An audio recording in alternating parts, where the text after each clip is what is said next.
గారు కావచ్చు, అదే హరీష్ రావు గారు కావచ్చు, సీరియస్గా మీరు ప్రచారం చేస్తుంటే మున్సిపల్లో మన గణనీయమైనటువంటి మార్పులు వచ్చాయి అని చెప్పి చాలా మంది మాట్లాడుతున్నారు. ఏంటి మీరు ఏం చెప్పాలనుకుంటున్నారు? అంటే మీకు అర్థం కాదు, ఈ రాష్ట్రంలో నాకు కాదు, జనాలకు అర్థం కాదు. అంటే మొత్తం మీడియాకి కానీ ప్రతిపక్ష అధికార పక్ష పార్టీలకు కానీ ఎవరికి అర్థం కాదు. ఈ రాష్ట్రంలో వీళ్ళ 100% అర్థమవుతుందనే కదా వీళ్ళ భయం. అంటే ఇంతకు ముందే చెప్పాను కదా, నిజంగా ఈ రాష్ట్రంలో మీ అవినీతిని బయట పెట్టేది మేమే కదా. మీరు 2500 అబద్ధాలు ఒక్కటన్నా, మరి 2 సంవత్సరాలు అయిపోయింది కదా, కోడిగుడ్డు మీద ఈకలు లాగినట్టే లాగుతున్నారు తప్ప. ఇదో నువ్వు కాళేశ్వరం అన్నావు, ఏమైంది? ఫోన్ ట్యాపింగ్ అన్నావు, ఏమైంది? లేదా ఈ కార్ రేసింగ్ అన్నావు, ఏమైంది? గొర్రెల స్కామ్ అన్నావు, ఏమైంది? కరెంటు విద్యుత్ ఛార్జీల మీద అన్నావు, ఏమైంది? అంటే అన్నీ ఇక అంటే నువ్వు ఏదో ఒక గుడ్డగాల్చి మీద వేయాలనే ఒక తపన తప్ప బీఆర్ఎస్ పార్టీని చిన్నగా చేసి ఒక కేసీఆర్ ఈ తెలంగాణ రాష్ట్రాన్ని సాధించిన వ్యక్తిపై ఏదో చిన్నగా చేసి చూపెట్టాలని ఒక దుర్మార్గమైన కుట్ర తప్ప ఏమన్నా ఒక్కటైనా మీరు చూపిట్టారు? మీకు ఆ దమ్ము లేదు. ఒకటి, మీ ఆడ అవినీతి జరగలేదని ప్రజలకు తెలిసిపోయింది. అయ్యో మేము కేసీఆర్ గారిని మా కంటితో మా వేలుతోటి మా కన్ను పొడుచుకున్నాం అని ప్రజలు ఇప్పుడు లబోదీపం అంటున్నారు. నేను ఒకటి అడుగుతున్నాను, గెలిచినాం అంటున్నారు. మేము ఎన్నికల్లో అధికారంలో ఉన్నప్పుడు మేము గెలిచినవన్నీ వీళ్ళకు గ్రామ పంచాయతీలో తొడపాశం పెట్టారు ప్రజలు. మొన్నటి మున్సిపల్ ఎన్నికల్లో లాగి గోవా మీద కొట్టారు. రేపు వచ్చే జడ్పీటీసీ ఎంపీటీసీ ఎన్నికల్లో తుప్పుకో ఉమ్మేస్తారు. తర్వాత లాస్ట్కి వచ్చే ఎమ్మెల్యే ఎన్నికల్లో ఈడ్చి బండకేసి కొడతారు. గెలిచేది టీఆర్ఎస్ పార్టీ. అదే దాంట్లో అదే చెప్తున్నా, జిహెచ్ఎంసీ ఎన్నికల్లో కానీ తుప్పుకో ఉమ్మేస్తారు. ఎందుకంటే వీళ్ళ అక్రమాలు ఏంది, వీళ్ళ అరాచకం ఏంది, వీళ్ళు చేసిన ఒక్కటేనా నేను అడుగుతున్నాను. ఇప్పుడు మా పెద్దలు మాట్లాడారు, కాంగ్రెస్ పెద్దలు, ఎందుకు ఆ ముసలి వాళ్ళకి ఇచ్చే 4000 పెంచి ఇవ్వలేదు? అడిగేది మేమే కదా, మేము తప్ప ఇంకెవరన్నా అడుగుతున్నారా? ఇంకెవరైనా మాట్లాడుతున్నారా? మేము అడిగితే కేసీఆర్ గారు, అదే కేసీఆర్ మా హరీష్ రావు గారు, మా కేటీఆర్ గారు అసెంబ్లీలో ఒక్కొక్కరిని ఉచ్చబోపిస్తుంటే ఏం చేశారు? మాట్లాడుతున్నారు. ఒక్కరి మీద హరీష్ రావు గారు లేస్తే 9 మంది మంత్రులు లేసి ఇష్టం వచ్చినట్టు మాట్లాడే తప్ప, ఎదురు దాడే తప్ప ఏమైనా ఒక్కదానికైనా సమాధానం చెప్తున్నారా? మీరు 2500 ఇస్తా అన్నారు, ఎందుకు ఇయ్యలేదని అంటే ఇప్పుడైనా సమాధానం చెప్పగలుగుతారా? అసలు తులం బంగారం ఇస్తారా? 3 ఏళ్ళ టైం ఉంది. అదే ఇస్తాము అనే మాటన్నా చెప్పగలుగుతారా? మొన్ననే విహెచ్ గారు అన్నారు, ఇంకేడు రూపాయి ఇంకా తులం బంగారం లేదు, ఏం లేదు, 1,70,000 అయిందని ఆయన మాట్లాడారు. అంటే వీళ్ళు హామీలు ఇస్తారు, హామీలు ఎగ్గొడతారు, ఇచ్చిన హామీలు నెరవేర్చరు. ఇంకోటి కూడా అడుగుతున్నా, మా ఎమ్మెల్యేలు నేను ఒకటే అడుగుతున్నా, వచ్చిన వాటి గురించి కూడా చెప్పొచ్చుగా మీరు. అదే నేను చెప్తున్నాను ఈ రాష్ట్రంలో మేము 10 సంవత్సరాలు పరిపాలనలో చాలా మంది ఎమ్మెల్యేలు వచ్చారు అంటున్నారు. ఏ ఒక్క ఎమ్మెల్యే అయినా మేము బీఆర్ఎస్ పార్టీలో చేరలేదు, మేము కాంగ్రెస్ లో ఉన్నామని ఏ ఒక్క ఎమ్మెల్యే అన్నాడా? గల్లా ఎగిరేసుకొని బాగా జాగ్రత్తగా మేము బీఆర్ఎస్ పార్టీలో చేరాము, బీఆర్ఎస్ పార్టీలో ఉన్నాము, బీఆర్ఎస్ పార్టీలో మంత్రులు అయినాము అని చెప్పారు క్లియర్ గా. ఈ వీళ్ళని అడుగుతున్నాము, అందుకే అడుగుతున్నాం కదా, మీరు ఎవరు? మీరు అటు ఇటు కాకుండా ఎందుకు మాట్లాడుతున్నారు? మీకు దమ్ము ఉంటే మేము చేరినాం కాంగ్రెస్ లో అని చెప్పవనండి. మీరు చేరినాం ఒక్క మాట అన్నా, మేము పెద్దల్ని అడుగుతున్నాను, శ్రీనివాస్ గారిని, అదన్నా చెప్పవనండి. చెప్పరు అంటే అర్థమైంది, మీరు భయపడుతున్నారు. ఓటమి భయం మీకు పట్టుకున్నది. మరి గెలిచినాం మరి ఆ అరాచకం ఏందో తెలిసినాం. మీరు ఎంత అరాచకం, ఎంత రౌడీలని, ఎంత గూండాలని, ఎంత డబ్బు పంపిణీ ఎంత చేసి గెలిచారో అది ప్రజలందరూ తెలిసారు. అరే మనం చాలా క్లియర్ గా బీఆర్ఎస్ పార్టీ ఒక రాజ్యాంగ సంస్థను, రాజ్యాంగాన్ని గౌరవిస్తూ ఆ రోజైనా ఏ రోజైనా తెలంగాణ రాష్ట్రం కోసం ఎలా కొట్లాడినామో అలాగే పార్టీ అన్నప్పుడు గెలుపు ఓటములు ఉంటాయి. కానీ ఇంత అరాచకం, ఇంత అక్రమం, ఇంత బంధించడు ఇప్పుడేంది? అరే గెలిచిన ఎత్తకపోతున్నారు, ఓడినోని ఎత్తకపోతున్నారు, ఇష్టం వచ్చినట్టు. ఏమన్నా ఈ రాష్ట్రంలో లా అండ్ ఆర్డర్ అనేది ఉన్నదా? లా అండ్ ఆర్డర్ ఉండదు. ఆయన ముఖ్యమంత్రి, ఆయన హోమ్ మినిస్టరు, పిల్లలు చచ్చిపోతున్నారు బళ్ళల్లో, ఆయన విద్యాశాఖ మంత్రి, మున్సిపల్ మొత్తం రోడ్లు ఎక్కడ పడితే అక్కడ మొత్తం డ్రైనేజీలు పొంగిపోతున్నాయి, ఆయన మున్సిపల్ శాఖ మంత్రి. ఎక్కడ పడితే అక్కడ మర్డర్లు, మానభంగాలు ఇష్టం వచ్చినట్టు జరుగుతున్నాయి, ఆయన హోంశాఖ మంత్రి. ఇది దౌర్భాగ్య పరిస్థితి. తెలంగాణ ఇజ్జతి భారతదేశంలో ఒక మాయను మచ్చలాగా తయారు చేస్తున్నాడు ఈ రాష్ట్రాన్ని. కాబట్టి ఇప్పటికైనా వీళ్ళు గమనించాల్సింది, ఏం చేసినాం, ఇప్పటికైనా మేము ఎందుకు గెలవలేకపోతున్నాం, ఎందుకు మేము వాళ్ళని అనర్హులుగా ప్రకటించలేకపోతున్నాం? బాధ్యత చెప్పాలండి, ముఖ్యమంత్రిని చెప్పాలండి. నీకు ముఖ్యమంత్రికి దమ్ముంటే ఈ రోజు అడుగుతున్నాము, మేము 10 మందిని తీసుకున్నాము, అని చెప్పాలండి. సరే కోర్టులు ఏం చేస్తాయి, మీరు రాజ్యాంగం ఏం చేస్తుంది తర్వాత సంగతి. మేమే తీసుకున్నాం, మా పార్టీలో ఉన్నారు, మేము తీసుకున్నాం, మా పార్టీలో ఉన్నారు. ఒకవేళ కోర్టు వాళ్ళకు అనర్హత వెయిట్ వేస్తే మేమైతే వేయము, ఎందుకంటే మా దగ్గరకు వచ్చారు కాబట్టి అదన్నా చెప్పాలండి. అది స్పీకరు చెప్పడు. ఇంత దౌర్భాగ్యంగా ఇంత రాజ్యాంగాన్ని ఇంత కాల రాస్తుంటే మరి అక్కడ రాహుల్ గాంధీ మరి ఏం చేస్తున్నాడో నాకు అర్థం కావడం కాదు. ఇప్పటికైనా రాజ్యాంగాన్ని కాపాడాల్సిన అవసరం ఉన్నది. ఇది ఒక్క ఈ రాష్ట్రానికే కాదండి, ఈ దేశంలోనే ఇలాంటి పరిస్థితులు ఉండకూడదు. ఒకటి డబ్బుమయం అయిపోయింది. సరే అవి ఎవరు మొదలు పెట్టారు, ఎవరు చివరి దాకా తీసుకుపోతారు, అది ఎంతవరకు పోతుంది.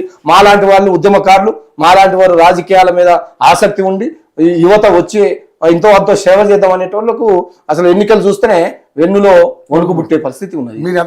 ఇదే ఒక్కటే కాదు, సేవ చేద్దామని ట్రై చేసినా అదే దానికి. అందుకనే బహిరంగంగా డబ్బుల పంపిణీ, ఒక మంత్రులే స్వయంగా డబ్బుల పంపిణీ చేయడం, మంత్రులే ఉద్యోగుల్ని మీరు ఖచ్చితంగా గెలిపియాలా లేకపోతే మీ ఉద్యోగాలు పోతాయని బెదిరించడం, పోలీసులను బెదిరించడం, ఐఏఎస్ ఆఫీసర్లను బెదిరించడం, ఎన్నికల కమిషన్ని బెదిరించడం. ఏందండి ఈ అక్రమం ఏంది ఇంతకంటే? అందుకని ఈ దౌర్భాగ్య పరిస్థితి నుండి ఈ తెలంగాణ బయటపడాలి అంటే ఖచ్చితంగా వీళ్ళకి తగిన బుద్ధి చెప్పాల్సిన అవసరం ఉంది. దానివల్ల ఇప్పుడు వాళ్ళకేదో లాభం అనుకుంటున్నారు, కాంగ్రెస్ వాళ్ళు ఏమో అనుకుంటున్నారు, లోపల బాధపడుతున్నారు. రేపు ఒకవేళ సుప్రీంకోర్టు కొట్టేస్తే ఓడిపోతే మేము ఇక్కడనే ఆగమైపోతాం అనే భయం అందుకనే కొంచెం తాత్సారం చేస్తున్నారు, ఇంకా చేస్తారు. మేమైనా వదిలిపెట్టాం. ఖచ్చితంగా ఈ 10 మంది మీద అనర్హత వేటు పడేంత వరకు పోరాడుతూనే ఉంటాం. వీళ్ళ అక్రమాలను బయట పెడుతూనే ఉంటాం. వీళ్ళు ఇచ్చిన గ్యారంటీలను, వీళ్ళు ఇచ్చిన 420 హామీలను నెరవేర్చేంత వరకు మెడలు వంచి ముళ్ళుగారతో కూర్చే పార్టీ ఒక్క బీఆర్ఎస్ పార్టీనే అండి. ఇంకే పార్టీ ఉన్నది? బీజేపీ చేస్తుందా? మేంత చేస్తుంటే ఆగండి ఇన్ని రోజులు అన్నది. ఇప్పుడు ఎప్పుడైనా కనీసం అడుగుతున్నారా, ఏమైనా పోరాడుతున్నారా? రేవంత్ రెడ్డిని అన్ని రకాలుగా అటు లగచర్లు అయితేనే ఇంకా వేరే ఎక్కడైనా అన్ని రకాలుగా అడ్డుకునేది మేమే కదా. చేవెళ్ళ ఎంపీ విశ్వేశ్వరరెడ్డి గారు రాశారు. ఏం రాశారు? ఎవరు? సోనియా గాంధీ గారికి లేఖ రాశారు. ఏదైతే 6 గ్యారెంటీలు కిషన్ రెడ్డి గారు రాశారు. ఇంకోటి 6 గ్యారెంటీల అమలు విషయంలో ఏంటి మీ ప్రభుత్వం? ఓకే సార్, వాళ్ళు ప్రశ్నించారా లేదా అంటే అది వాళ్ళ పార్టీ రేపు ప్రజల్లోకి వెళ్ళాలనుకుంటే వాళ్ళు ప్రశ్నించకపోగా మమ్మల్ని అడ్డుకుంటున్నారు. వాళ్ళు వెళ్ళాలనుకుంటే, వాళ్ళు గెలవాలనుకుంటే వాళ్ళు ప్రయత్నాలు చేస్తారు. కేసీఆర్ గారు అసెంబ్లీకి వచ్చి మాట్లాడితే అరే కేసీఆర్ గారు అసెంబ్లీకి వచ్చినా రాకున్నా ఆయన ఎక్కడున్నా ఆయన మౌనం కూడా ఒక విస్ఫోటనం లాగా ఎప్పుడో ఒకసారి మళ్ళీ ఆయన మాట్లాడుతూనే ఉంటాడు. ఆయన ప్రెస్లు పెడుతూనే ఉంటాడు. ఆయన మాకు రావాలి చెప్పాలి. అరే అసెంబ్లీకి రాకుండా ముఖ్యమంత్రి అయ్యి వచ్చిన వాళ్ళు లేరా? మేము ముఖ్యమంత్రి అసెంబ్లీకే రానని చెప్పిపోయి మన ముఖ్యమంత్రి అయ్యి అసెంబ్లీకి వచ్చిన వాళ్ళు లేరా? ఈ రాష్ట్రంలో జరగలేదా? ఉమ్మడి రాష్ట్రాల్లో జరుగుతున్నాయి కదా. నేనేమంటున్నా, స్వయాన ఇదే బీజేపీ ఎంపీ పార్లమెంట్ లో అసలు బీఆర్ఎస్ పార్టీ ఎంత అప్పు చేసిందని అడిగింది అధికారికంగా. 2,80,000 కోట్ల అప్పు చేసిందని చాలా క్లియర్ గా చెప్పింది. అదైనా ఒప్పుకుంటున్నారా? పోనీ బీజేపీ అన్న ఒప్పుకుంటుందా? ఇగో ఇంతే చేసింది. వాడిన పార్లమెంట్ లో మాత్రం ఇప్పుడు ఈ 2 సంవత్సరాల 2,50,000 కోట్ల రూపాయలకు ఎక్కువగా అప్పులు చేశారు. మరి ఏం చేసినట్టు? కేసీఆర్ చేస్తున్నావు గిన్ని చేశారు.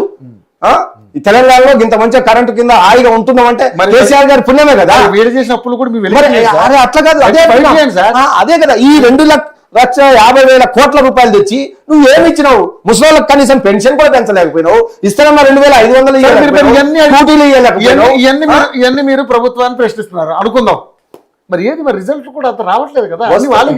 నేను అదే అంటున్నా, రిజల్ట్ మీరు చూడాల్సింది. మీరు చూడాలి, స్థానిక సంస్థ ఎన్నికల్లో ఎవరైనా అధికార పార్టీకి 100% ఇవ్వాలి. ఇంకా మాది 120 ఎమ్మెల్యేల వారి కార్పొరేషన్ జరిగితే మున్సిపాలిటీకి మాకు 112 మున్సిపాలిటీలు గెలిచినాం. 9 కార్పొరేషన్లకు 9 మేమే గెలిచినాం. మొత్తం జడ్పీ చైర్మన్ మేమే గెలుచుకున్నాం. అంటే మేము 100% గెలిచినాం. వీళ్ళు గెలిచింది ఎంత? 70%, అది 65%. మేము 31%, 34-39% వచ్చినాం మొన్న మున్సిపల్ ఎన్నికల్లో. ఓటింగ్ చూడండి మీరు గుంజుకపోయేది వదిలేయండి.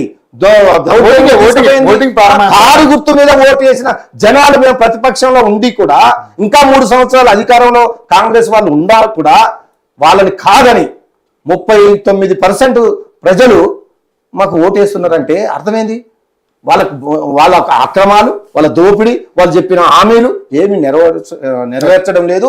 కాబట్టి ఈ అక్రమాలని బయటికి తీసే శక్తి వీళ్ళని ఖచ్చితంగా వీళ్ళకి సరైన బుద్ధి చెప్పే పార్టీ బీఆర్ఎస్ పార్టీ అని ఆల్రెడీ నమ్మారు. కాబట్టి మళ్ళీ కేసీఆరే కావాలని కోరుకుంటున్నారు. కాబట్టి ఆ రిజల్ట్ వస్తుంది రేపు ఎమ్మెల్యే. అందుకనే నేను అంటున్నాను, మీరు గొప్ప వాళ్ళే, మీరు చాలా బ్రహ్మాండంగా చేస్తున్నారు. రండి, మరి 10 మందికి అనర్హులుగా ప్రకటించండి, రండి పోటీ చేద్దాం. అదే అప్పుడు అనుకోండి, మేము గ్రేట్ అని అప్పుడు చెప్పమనండి. ఎందుకు మరి అంత భయం? ఆ భయమే వెళ్ళిపోయి గిట్రాగా ఏదైనా. ఇప్పుడు మీరు తెలిసి ఇప్పుడు అనాథ వేట వేసినాం, మీరు ఉప ఎన్నికల గ్యారెంటీ వస్తాయని మీరు ఎలాగైతే అంటున్నారో వాళ్ళు కూడా కేసీఆర్ గారు వచ్చి మాట్లాడమని వాళ్ళు కూడా కొత్త కాదు. నేను అది కూడా అడుగుతాలే, పోయిన ఎమ్మెల్యేలు మేము కాంగ్రెస్ కు పోయినామని చెప్పే దమ్ము లేదు, తీసుకున్న వాళ్ళు మేము తీసుకున్నామని చెప్పే దమ్ము లేదు. వాళ్ళు ఎక్కడున్నామో చెప్పలేని పరిస్థితి.